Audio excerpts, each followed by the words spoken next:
ترامپ مارەنزێک دەکات بە جێگری خۆی. دیاریکردنی جێگرە نوێیەکەی دۆناڵد ترامپ کاردانەوەی زۆری دروست کردووە.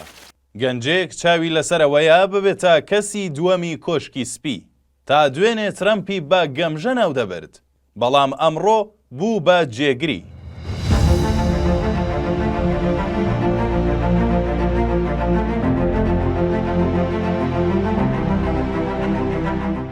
دیاریکردنی جیما دەیڤید ڤانس وەک جێگری دۆناڵد ترامپی کاندیدی سەرۆکایەتی ئەمریکا کاردانەوەی زۆری دروست کردووە.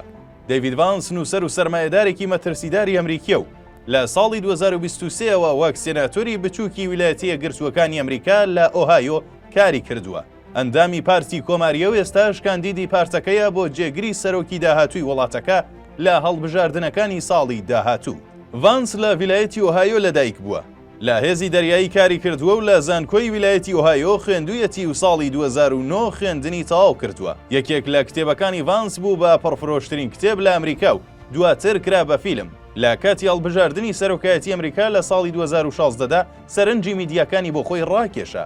ڤانس لە هەڵبژاردننی ئەنجومەنی پیرانی ویلایەتە یەکگرتووەکانی ئەمریکای ساڵی 2022 لە ویلایەتی ئۆهایۆ لە کاندیدی دیموکراتەکان تیم ڕایانی بردەوە. سەرەتا دژی کاندیدبوونی بوو لە هەڵبژاردنەکانی 2016، بەڵام دواتر بوو بە لایەنگرێکی بەهێزی دۆناڵد ترامپ. لە مانگی تەمووزی 2024 ترامپ ڤانسی وەک هاوڕێی خۆی لە هەڵبژاردننی سەرۆکایەتی ساڵی 2024دا هەڵبژارد. جێگرە گەنجەکەی ترامپ لە هێزی مارەنزی ئەمریکی کاری کردووە و ماوەیەک لە عێراق بووە.